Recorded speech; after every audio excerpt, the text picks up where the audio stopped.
Okay, Chaver, so we're gonna get into it. I'm sorry I haven't answered about the specific version to use, and I think that we're gonna find it's not such a complicated sefer.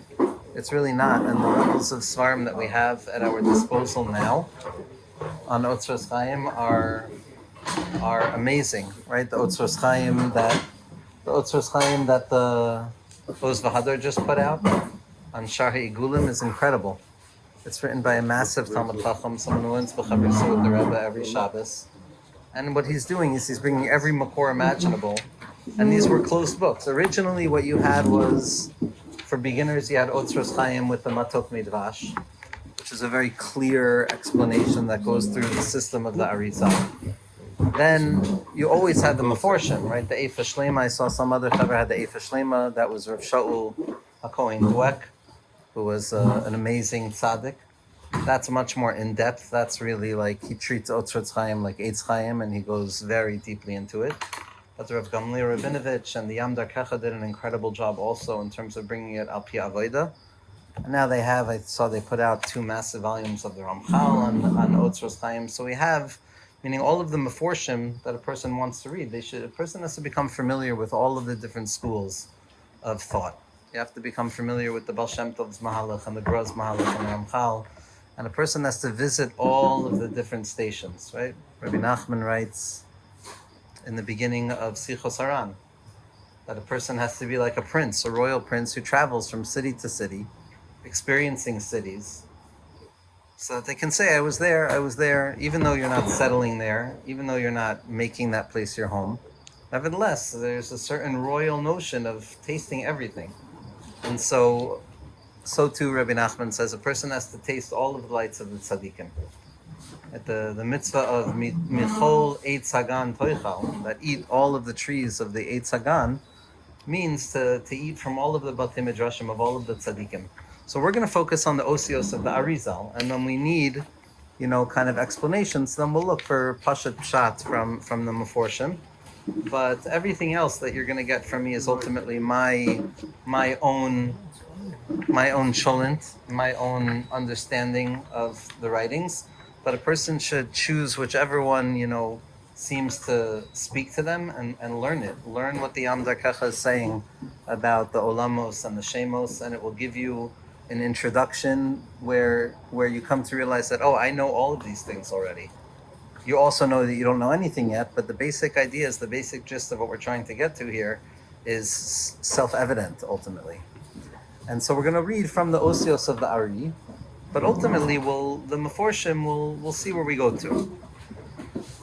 So, Zot the Heliga Ariyim, we're coming off of the art site of the Arizal, and like we spoke about last week, it's impossible to face Churban without the wisdom of the Arizal. Right? A person cannot face destruction, concealment, darkness, without a predisposition to the awareness that there's endless light being revealed through all of these processes. If you face destruction, you face a Churban Habayis without the knowledge deep down that this is more light coming through one way or the other, and that all of it is Hashem, so then Azavadi Tibioni, then you lose your mind in the sadness of it all. So HaKadosh Baruch Hu shows us that Makdim B'furur L'makeh, he prepared the medicine before the blemish, which is the wisdom of the Arizal, the Torah of the Arizal, is what gives us the ability to face exile, to face Tisha B'Av. Because that's the Eitz HaChaim, right? The person has to understand that even though I'm kicked out of Gan Eden and I'm sent far away from Gan Eden and I have to work my way back to Gan Eden, nevertheless, there's also a hidden secret place that has never left Gan Eden. And as long as I know that there's a place in me that has never left Gan Eden, I could figure out how to deal comfortably, calmly, gently, pleasantly to all of the parts that are outside of Gan Eden. Make sense? And a remez that I wanted to say is that if you go 4 days from the Arizal's yard site, you have Tisha B'Av. If you go 5 days from the Arizal's yard site, you have Yud B'Av. So what we're going to see, one of the Iker Chidushim, or the Giluyim, the revelations of the Arizal, is the hidden 5th level that rests on top of the revealed 4 levels. Right? There's Shem Havaya, there's 4 worlds, there's 4 things. That's an old ancient idea, to break the world down into 4. But the hidden fifth level, which is the Kutso Shel Yud, is the hidden place of divine beginning where unity is going to be unfolding throughout everything. That's the world of Adam Kadmon, that the Arizal was really the first to come and talk about. The Zohar Kadosh hints to it, but the Arizal builds his entire system out of this. And so if you're going 4 days from the Arizal's yard site and you're still seeing the Arizal as any other Makubal, so then you can still find Shvira, you can find shattering. But if you understand the secret level of the fifth level, right, this hidden chord, so then you realize that it's Yud Ba'av, which is where the Tikun is already taking place. The Hevesi, right? That fifth coast. That's the light of Geula that the Arizal brought into redemption. There's 10, you end up with Tuba. The 10, you get to Tubav. Amazing, right? A full Partzuf of growth. The real emergence from, the Arizal's yard site is ultimately coming to this place of Lo Hayu Yom Tovim, Kamo Tubav, because it's Shiduchim and Sivugim, drawing two separate things together to reveal unity. That's the Aleph base of it all. To end, and I said we'll do what we do, but there's an amazing teaching. With regards to this relationship between 4 and 5, where 4 is still the Yud Kei Vav Kei. Okay, it's a holy thing, but it's still susceptible to a Tisha B'Av. But when you uncover the hidden fifth level, that shows that all of the descent, all of the darkness is also part of the story of light. So there's a Maisa that, I forget which tzaddik was, it's brought down in the Igrid de Pirka from the Bnei Yissaschar, that there was a Rebbe who sent his chassid out to buy beer for the Tish. And he came back after a while without any beer. And his Rebbe said to him, why don't you have beer? And he says, because the beer seller wants 5 rubles and I only have 4 rubles. And he says, go back and get the beer. And he says, but Rebbe, I need that extra ruble. And he says, go back and get the beer. So the chassid went back and he had his 4 rubles and he bargained his way down to figure out how to get a certain amount of beer for the 4 rubles. And he came back to his Rebbe. And as Rebbe said, a Yid has to always know that they can turn 4 into 5. A Yid always has the ability of revealing a hidden fifth level within the 4. So you only have 4 rubles. Realize that you could buy something with it, because really it's 5 rubles. And so with that, we're going to go into the words of the Arizal. Shar ha'igulim, right, the gate of circles, like we spoke about, Drush Adam Kadmon. So this first drush is the description of the beginning of how the Arizal sees existence unfolding, which is Adam Kadmon, this primordial form of man. Now obviously there's no man, there's no form, there's no nothing. So then why are we beginning with this big metaphor of primordial man? Because the ikar purpose of the entirety of existence is us. And the whole purpose of existence is for us to be able to grasp God.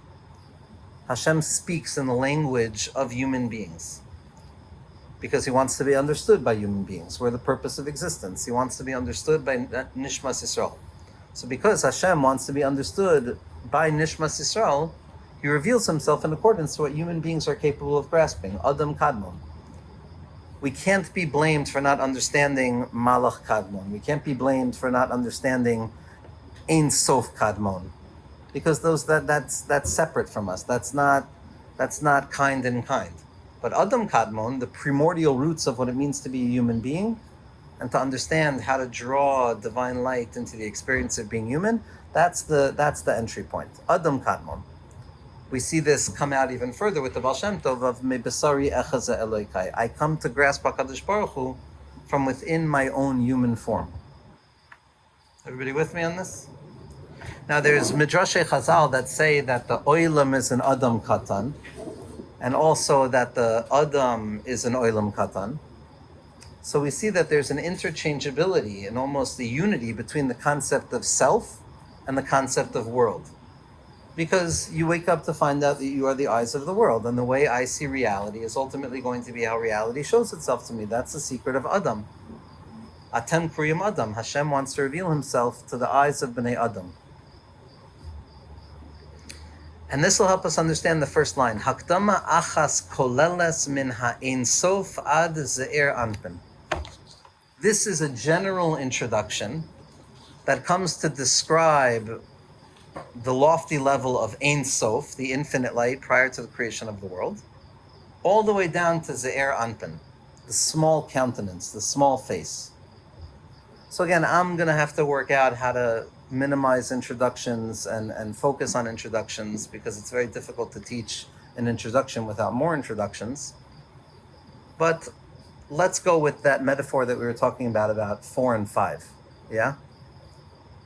And in the future we can bring, like a whiteboard. Mashu kazeh might be helpful. But the main way that we're going to relate to 4 and 5 is the Shem Havaya. That's going to be our analog. That's going to be our guiding kind of form that is going to be the basis of any concept that we're going to be able to understand. No matter how complicated the concepts become, they'll always be able to be traced back to the 4 letters of the Shem Havaya and the hidden 5th letter, which is the tippy top of the Yud. And so the Shem Havaya is the root of everything, and the contemplation of the Shem Havaya is the beginning of halacha. Shirisi Hashem Lanegdi Tamid. And the contemplation of Hashem's name is ultimately the main purpose of the existence of the world. And so one of the ways we're going to look at Hashem's name is going to be the 5 letters representing 5 worlds. Those 5 worlds corresponding to 5 configurations. And those 5 configurations corresponding to 5 parts of the self. Right? We have Olam, Shana, and Nefesh. There's always got to be a continuity, a continuum rather, between self, the mind that is thinking, the thing that I'm thinking about, and the content of what I'm thinking about. So the Adam we have 5 different parts. We have a Shem Havaya, and we have 5 parts, which we'll go through. What we're trying to connect to are the 5 Partzufim, right? That's going to be another thing that we're going to look at. And the way that those Partzufim reveal themselves is in 5 worlds. We can't relate to Partzufim. They're beyond us. They're divine configurations. It's the way Hashem reveals himself to us. What we can understand is the way Hashem reveals himself in a world, right? Because Olam Lashon Ha'elam. And a world is anything that's graspable by consciousness. Any moment, any object is a world unto itself because it's composed of 10 Sefiros. It has the entirety of existence within its basic principles. So we need an object. We need something objectified, which is an olam, something that congeals into graspability so that we can then experience that and find Hashem's light in it. So we have 3 levels of 5. I want to be clear. We have the 5 parts of self, which are meant to relate to the 5 ways in which Hashem reveals himself, which are the 5 Partzufim. And the place in which we're going to encounter that unity is going to be within the 5 Olamos. Everybody with me on this? This is what the Baal Shem Tov hints to when he writes in his famous letter, that when you look at the letters, you have to see that there's souls, worlds, and godliness in each and every letter. And those 3 levels correspond to what we're discussing here. Souls are the 5 levels of the soul, the Yud Kei Vav Kei of the soul. Worlds are the 5 worlds. And Elokus are the 5 Partzufim, which are the modes, or the modalities, or the personas, so to speak, through which Hashem chooses to reveal himself to us. And so over here, the Arizal is starting with Min Or Ein Sof Ad Zeir Anpin. So the Arizal is beginning here in Otzros Chaim to use the metaphor of the divine Partzufim. Right? He could have said from the highest level of the soul, from the Yechida down to the Nefesh. He could have said from the world of Adam Kadmon down to the world of Olam Ha'asiyah. But he doesn't. He chooses to use the words from Ein Sof down to Zeir Anpin. That means that our starting point is going to be contemplating the divine forms, so to speak, the ways, the vehicles, the merkavot through which Hashem reveals himself. Now, we said 10 before, right? 10 is a very familiar number when it comes to Kabbalah because the wisdom of the Sefiros, the 10 Sefiros, were around for a very, very long time. And the Pardes Rimonim, the Ramak, collects all of the ideas about the Sefiros and gathers them all together. Now, the Sefiros were very complex, the way we understood them and the interconnectivity of parts and 3, 3, 3, and how there's a lower part that connects to the higher part. One of the novelties of what the Arizal came to reveal was the secret of the Partzuf. Roughly translated as a configuration, or, another way of thinking about it is like a constellation. And it can also mean a face a visage, right? The Sefiros represent the particular points that make something up, right?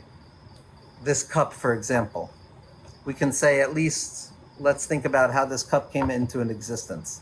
There was the thought, there was the desire for there to be a produced object. There was the wisdom that it took to understand what the object would theoretically look like. There was the understanding, the bina necessary to then figure out from that basic notion of what I want, how to bring it out. Then there was the movement forwards, the chesed of the thing. Then there's the realization that, okay, if I just continuously make more and more of the cup, it won't ever be a cup, right? There has to be a limit, that's the gevura.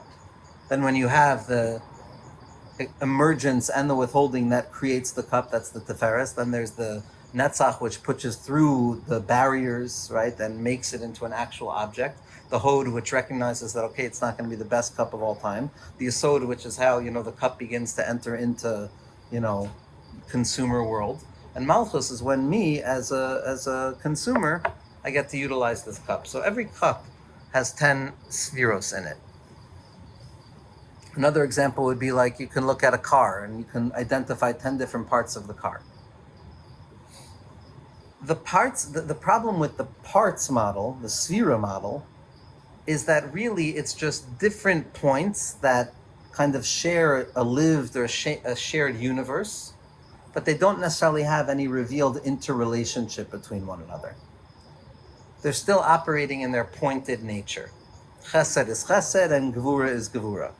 Teferes is teferes and netzach is netzach. They operate in a state of apparent separation. Now I say apparent separation because you dig down into any sefira and you come to find that there's 10 sefiros within it, which shows a certain sense of inter-inclusion, that everything holds everything in a very real fractalized way. But the level of the sefiros, from Keser, Chochmah, Bina, Das, Teferes, Netzach, Chesed, Gvura, Teferes, Netzach, Hod, Yisod, and Malchus, those all represent separate things. Now again, we can spend the next 100 years, 1,000 years, talking about each of these sefiros and learning the Torah of these sefiros. But before the Arizal, what existed was a certain sense of separation. It's referred to as the world of Tohu, of chaos, where there's no real inter-inclusion or coherency behind all of the differentiated parts. Because I can have a production line working well, but if one part of the cup kind of overwhelms the other part, the whole production line is going to be disrupted. The Arizal came and revealed something referred to as a Partzuf, which is a whole that is greater than the sum total of its parts. Right? It's a unit that operates in a certain way. Instead of seeing everything as only being built of 10 separate sefiros, now all 10 separate sefiros were unified together to create a whole, and that whole has a particular way in which Hashem wants to reveal himself through it. And so it's a far more included, integrated, rectified way of looking at existence. The car is not 10 separate parts that are kind of jumbled together. The car is a car. It's a concept, it's an idea, it's a real thing. And that car happens to have 10 interconnected parts. Everything has 10 interconnected parts. Right? Instead of seeing a world as 10 separate sefiros, we now see a world as a particular partzuf, which is a unification and a configuration of all of those particular sefiros so that they can then express themselves in a particular way. With me? Thank you, Tzaddik. And so there's 5 Partzufim through which HaKadosh Baruch Hu reveals himself in this world. 5 configurations. Each and every world has all of these configurations. Each and every self has all of these configurations. Each and everything has all of these configurations. But the configurations are as follows. There's the parts of Keser. There's the parts of Chochmah. There's the parts of Bina. There's the parts of Zeir, Anpin. And there's the parts of Malchus. So now you had 10 sefiros. You had a sphere of Keser. You had a sphere of Chochmah. You had a sphere of Bina. You had all of the midos of Chesed, Gvura, Teferes, Netzach, Hod, Yisod. And you had Malchus. You had all of them. But they operated in a state of disunity. They operated to themselves. Ana emloch. I'm here. I'm the one driving the show. What the other person is doing, what the other point in the nodal system is doing, that's irrespective to me. I'm going to rage until I burn out. I don't have to worry about what me digging a hole in the boat where I'm sitting is going to do to everybody else on the boat. All that exists is me. And that's the world of Tohu. That's the world of Ana Emloch, where each Sefira wanted to burn itself so brightly that it extinguished itself. Because there was no notion of before or after. It just was that independent individualism. The world of Tikun, the world of Partzufim, is the interconnection of parts, the unity of parts, where each one helps the other, and there's a balancing act that emerges. And so the Partzuf of Keser is referred to as the Partzuf of Arich Anpin. Arich Anpin, these are languages that are brought really in the visions of Daniel. The visions of Daniel, then revealed in the Zohar HaKadosh, especially in the Idra Rabbah and the Idra Zuta, these monumental events where Rabbi Shimon Bar Yochai decided to reveal new operating systems, where the world was no longer the same before the Idra Rabbah and after the Idra Rabbah, before the Idra Zuta and after the Idra Zuta, the world was no longer the same. What Rabbi Shimon was Megala, what he had to announce and say, Eis lasos la Hashem, Sefiros or Asecha, I shouldn't be revealing this, but the world's not going to make it if I don't, and now I'm going to reveal how things actually work. And he said, back then it was about fear. Back then, by Chabakuk Hanavi, he says, Hashem, Shamati Shemecha v'Yaresi, I heard your voice and I was terrified. Fear is that Tohu type of condition. I'm afraid of the other. I don't want to intermingle. Kina, Taiva, Kavod, I don't want to give, share, because what's that going to say about me? And so in that place, there's this kind of falling apart. But in the realm of Tikun, Rabbi Shimon Bar Yochai says, Anan b'chavivusa tal yamilsa. By us, the matter is dependent upon love, connectivity, inter-inclusion, where all of the parts are going to form together to convey a message far greater and more powerful than any individual spark can reveal.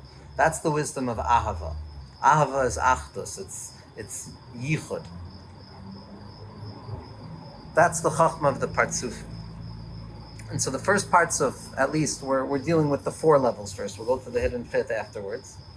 The first parts of is Arich Anpin, the elongated face. It has 10 Sefiros to itself, right? It's a full unit. But when all of those 10 Sefiros are moving towards a singular direction and they're activated, almost Lahavdil, remember like Power Rangers? I don't know if anyone will remember Power Rangers, but each Power Ranger had its own koach. And then in moments of stress, they all unified together into this like megalith of a Power Ranger that had all of their individuated kochos in it. They were able to take on, the Megatron, Mashu Kaze, Megatron, and Captain Planet was better than Mashu Kaze, all the Abba Yisod also, right? That's a more immature stage that we're going to see. That Arizal makes a big asek out of the Abba Yisodos. That's the root source of this reality of inter-inclusion. Right? It was very real. The Arizal looked at the world itself and he says, wow, fractals everywhere, unity everywhere. This wasn't some, philosophical notion cultivated in a base medrash necessarily. It was, like we said, it was revealed to him by Eliyahu Hanavi on the banks of the Nile River, where looking at the flowing water and the ground and outside in nature, away from people, you come to behold the wisdom of reality, And so Arich Anpin is the elongated face. It's reflective of compassion, mercy, the light of unity, all rightness, goodness. We're going to get to these Partzufim individually. Then comes the Partzuf of Chochmah, which is Abba. We refer to Chochmah as Abba. Why? Because Chochmah is kind of the seminal point of wisdom that has yet to articulate itself or differentiate itself, but it holds all of the capacity within itself. It's a thunderbolt of lightning. It's very frightening, right? It's just all of this wisdom that comes out. It's not specified yet. You don't have it yet. But it's Chochmah. It illuminates the face. That's Abba. That's the Yud. That's the Yud. Arich, I said we weren't talking about the fifth level, but we already are talking about the fifth level. Arich is the tippy top of the Yud. That's Keser. The Yud itself is Chochmah. And we're going to find that Keser and Chochmah are fundamentally dependent upon one another always and forever, just as that upper tippy point of the Yud is connected to the Yud. What that means practically is that only through Bitul do you come to experience the infinite light of HaKadosh Baruch Hu. Chochmah Is Bitul. Ratzon, the light of Keser, can only be accessed through Bitul. The path of Chasidus is the path of Bitul. Whether it's Bitul through Hisboinenus and contemplation of God, Bitul through Hisboidedus and talking to God, one way or the other, the path of the Baal Shem Tov is coming to a place of self-negation to reveal the light of HaKadosh Baruch Hu. Then comes the parts of Bina or Ima. Abba is its own parts of. Abba is this light of Chochmah, the original. Each and every sphera is motivated and activated towards identifying and revealing its Chochmah elements. They receive the message of how they act in this community. We reveal Chochmah here. Because everything has everything within it, but it's called upon to reveal itself. The kochos coalesce together. They almost emerge out of this mumble-jumbled reality of all possible expression. And there's an iteration of Chochmah. That's what forms the parts of. This is ultimately the question that Arizal is coming to ask. How is Chochmah and Bina if they're ultimately made out of the same exact things? He asks it in even real. How is the I? Avada. Everything has everything in it. Right? The Arizal says, how is the left arm, and the right arm, if ultimately, if you look down to the core of it, and this is remarkably modern.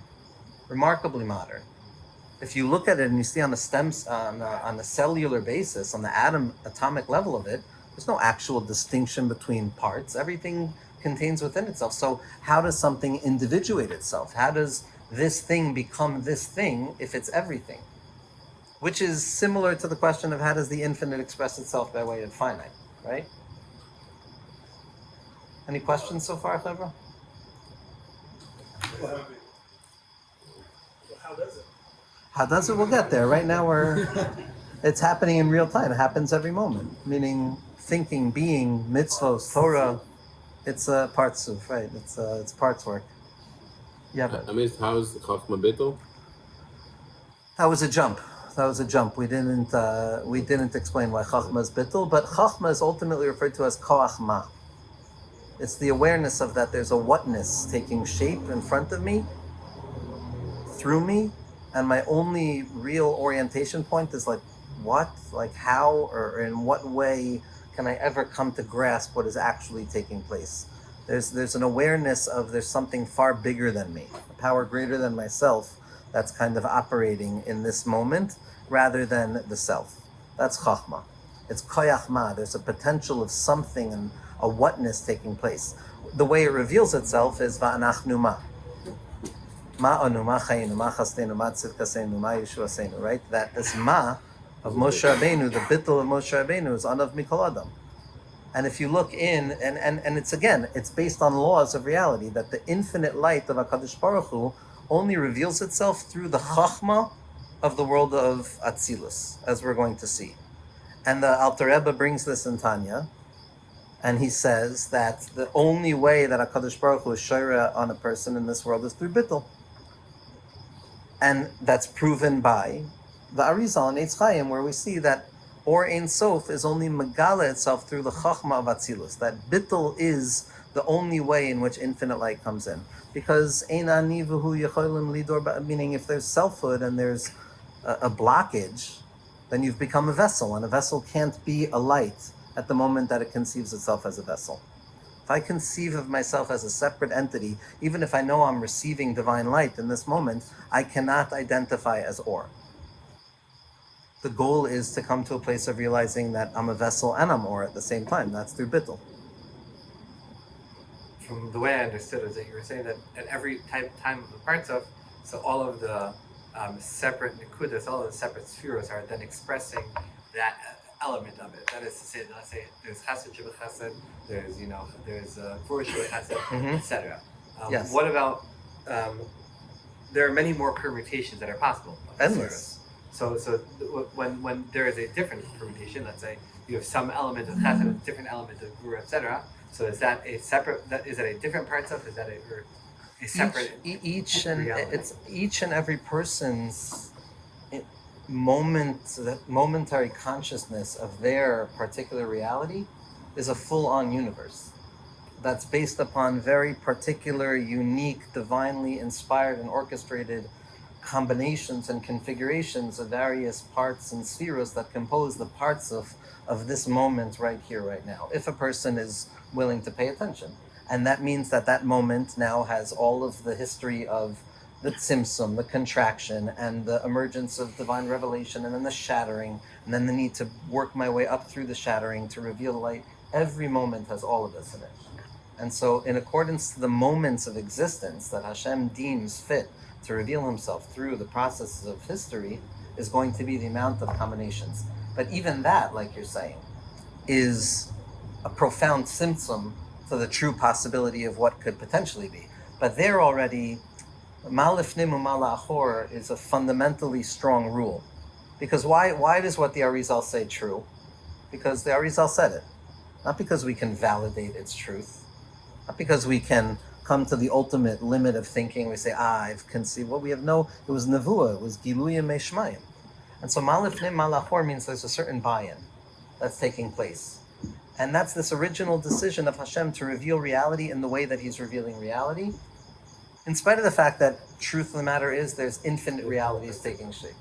Rav Pinchas Kartzer says, he says, don't ask the question of why was the world created when was created. Because there's infinite worlds perpetually being created. And so you're going to ask about your particular universe, your particular reality that was created now, why it happened to be created right now. Just like all the other universes happened to be created then also. So there's a randomness, which is revealed in like Purim, the Rebbe last night, and he's been saying this, but about when a person is holding in the lights of Keser and thinking about it, that the only way to approach it is like a shikar. That the only way to approach it is like it's intoxicating. Because only an intoxicated person can make sense out of two opposites at once. And this perpetual shifting of the relationship that doesn't destroy the previous relationship, but reveals a new iteration, Shechris de Kedusha, which is the ultimate Tikun of the Eitz Hadas, right? But that ultimately, wherever you're holding, whatever you can be saying, you could be saying the other thing as well. And the secret of Tzimtzum is why it's this thing and not the other thing. Baal Tanya Tzadikim hint to this when it comes to Elu ve'elu divrei Elokim Chaim. That how could it be? The biggest mystery, the mystery of mysteries, is having two shitos that are correct in terms of the halachic reality, in spite of the fact that one is going to be correct in this world and one is going to be incorrect in accordance with the laws of this world. How could it be? It is. Rabbi Nachman describes this as there's a tzaddik shahalacha kamoso and a tzaddik shahalacha eno kamoso. And that means that there's the iterations that are revealed and there's the iterations that are not revealed. Right? And Rev Avram ben Rav Nachman, the Bir Alikutim, implies and says almost explicitly that the tzaddik she'en halacha kamoso is on a certain level of a loftier spiritual potency than the tzaddik that the halacha is kamoso. So there's endless, meaning the way my eyes are congealing reality, histaklis oisakli, the way I look forms reality, and the way reality is showing itself to me in accordance with my best effort at the Serenity Prayer, right? I have to do my best to be present and prepare myself to be. And in accordance with my best efforts, the way reality is revealing itself to me right here, right now, is the parts of that I need to be engaged in. Is that similar to saying the Shvidim and Arizal and everybody here is an NPC? Bevadai. Because each sphera, right? Each sphera wants to be itself. And so are they now being told, like, no, you can't be yourself, now you have to be just a cog in a machine? No, right? It's not some despair-inducing negation of self. Everybody with me? Right? So it's the secret of both and at once. Each and everything remains itself, but it remains itself within a context that is far greater than itself.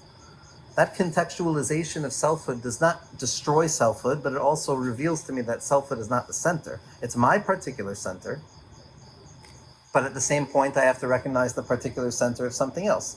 Now, this is how inter-inclusion ultimately works, right? Because two separate people, consciousnesses, should theoretically not have the ability to communicate against this halal hapanui of existence and emptiness. So what makes communication possible? What makes relation possible? Relationship, interconnection, for the sake of revealing something new, which is the secret of unity. It's that latently hidden within each and everything there is the sum total of all possibilities.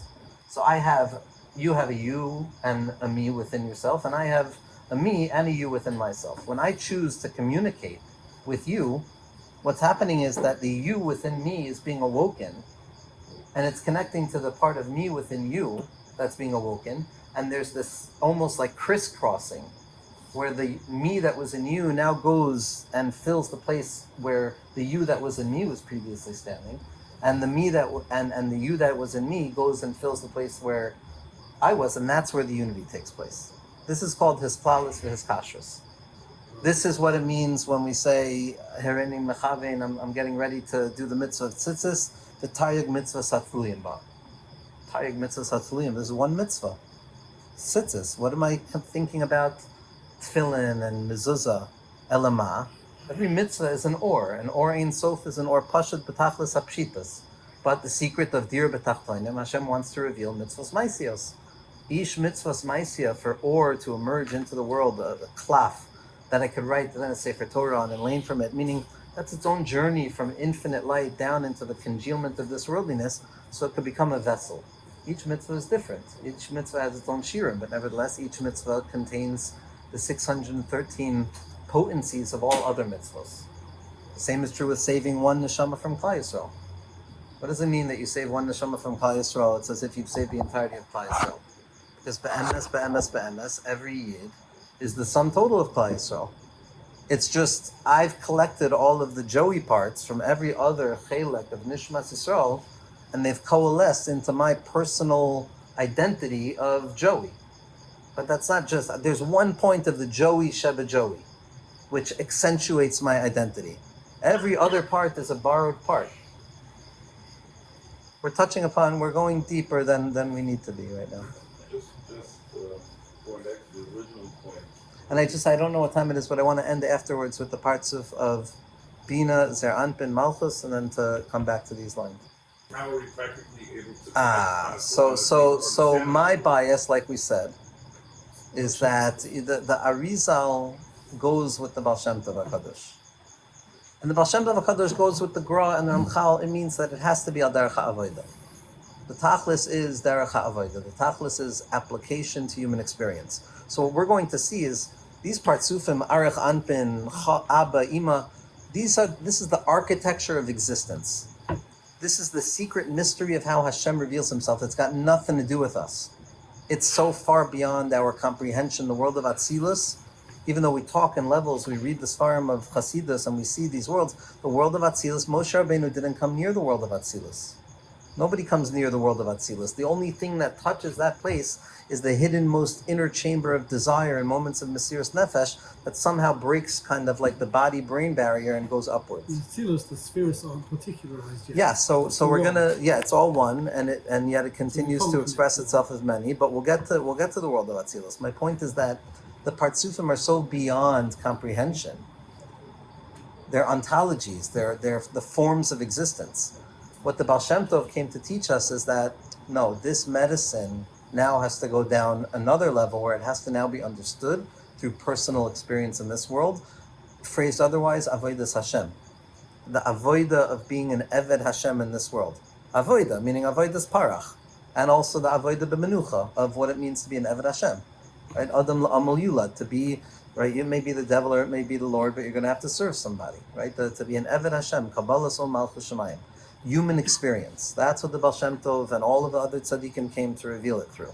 So now these Partzufim, even though we're talking about the loftiest place, and any thickness or grubness of talking about them in the wrong way is ki'ilu, like polluting the most pristine, delicate well imaginable.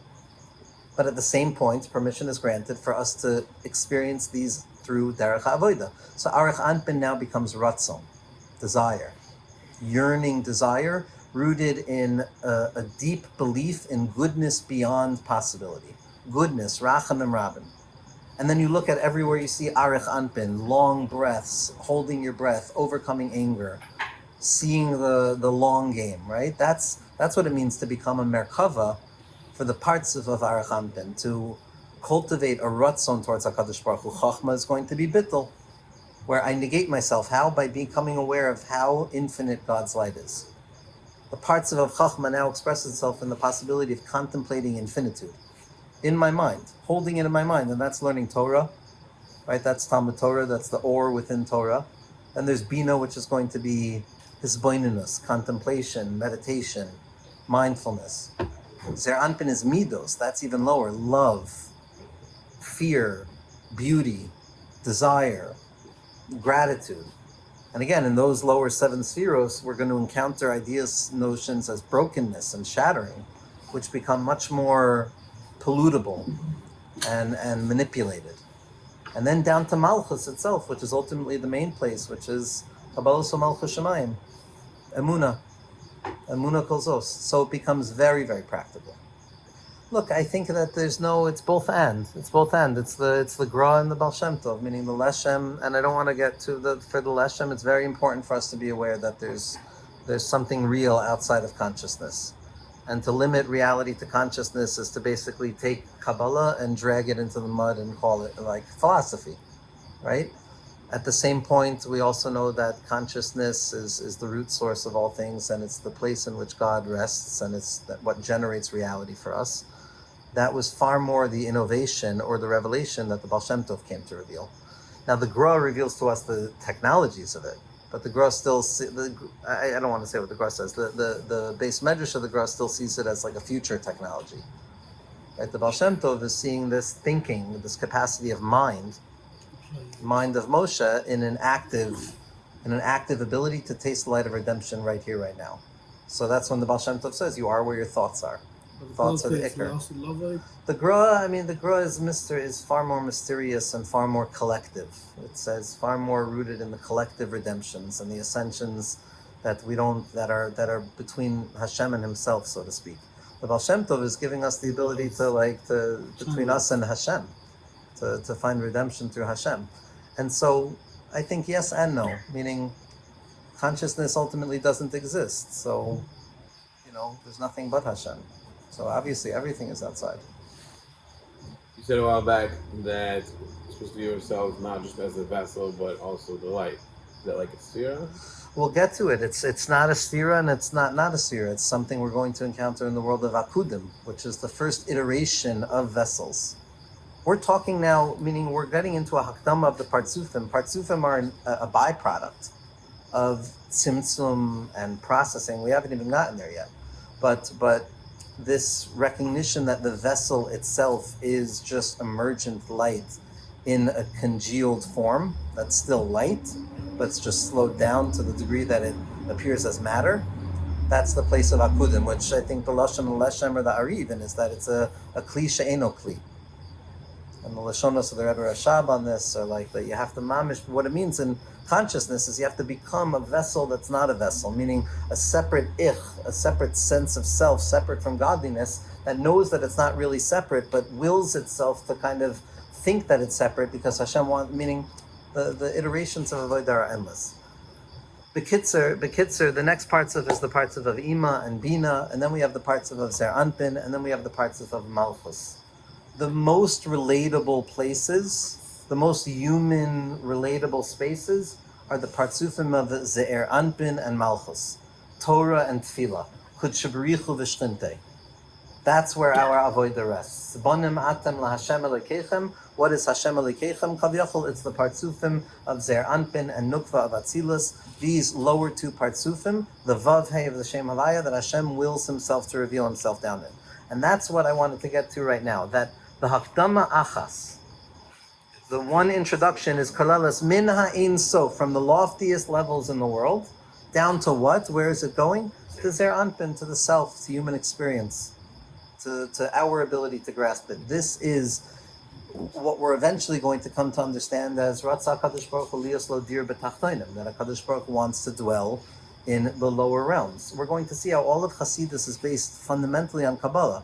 Kabbalah is coming to say Hashem wants to reveal Himself in the place of Zeir Anpin, in the lowest partzuf that's going to be most congealed, yet still hold the infinite light of HaKadosh Baruch Hu. That low place, because when we can reveal Hashem there, that's going to be the biggest chiddush.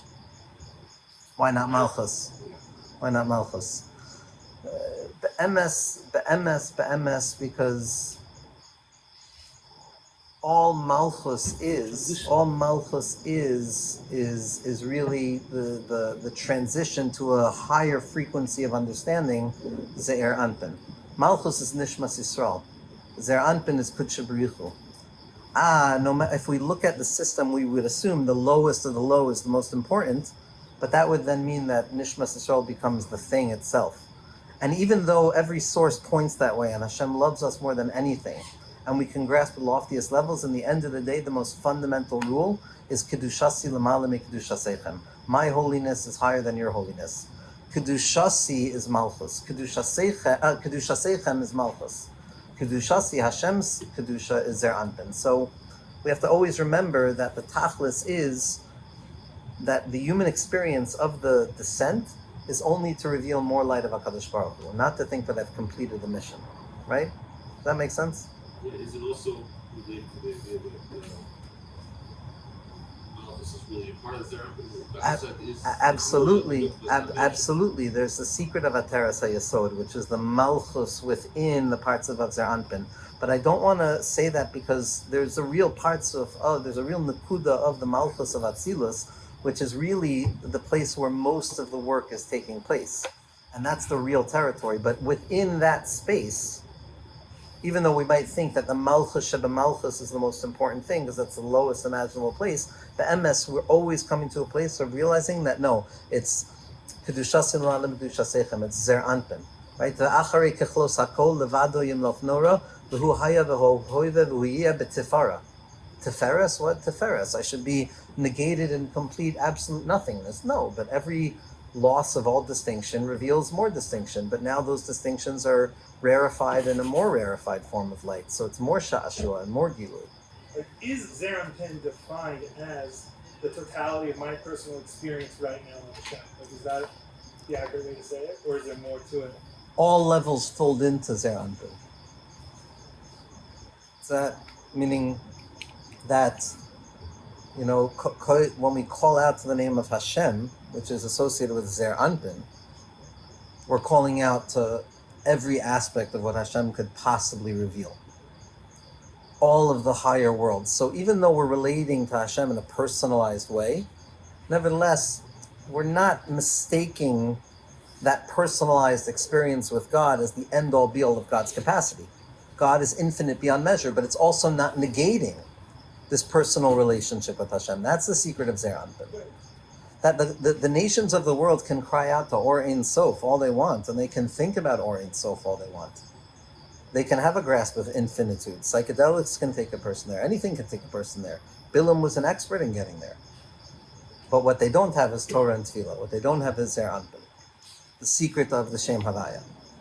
This is Shadisi Hashem the Negdi Tamid. Hashem wants to be revealed through what? Through the Shem Havaya. That's the secret. Through the Torah and the Mitzvos. Dira B'Tachton. And that's what the Ari is hinting to here. That from Ein Sof to Zeir Anpin, that Zeir Anpin, which is the Torah and Mitzvos, this worldly experience, that's where Hashem Mamish wants to be Miskal himself. Yeah, I'm not saying that's like the totality is in it, but it, as a definition, would be that. Yeah, everything, meaning the term Zeir Anpin, Kudsha B'richu, we know also represents Soiviv Kol Alman, meaning it's the highest level of unity. It's just the relatable form of spiritualized consciousness closest to us, and where most of the work is always being done. Right? That's what we're doing. Our whole work in the week is fixing Zeir Anpin, drawing moichin of Bina into it, trying to do tshuva during the week, and then on Shabbos, on Friday night, we reach the tippy top of Bina, and it's amazing, but it's still Eish Lahava because it's on fire with the koyach of the intensity of the week. You're saying Hodu, you're thanking Hashem for helping yourself survive. You're basically schlepping your body in, and there's Eish Kodesh there. That's when the Shpaler Zayda dance the hardest. And then Shabbos, you already begin to taste the light of Chochmah, which is why it's a different type of experience completely. And then by Mincha Rava Deravan, a person is Masig, right, the Keser, according to that week. But that's the whole process. Drawing Bina, Chochmah, and Keser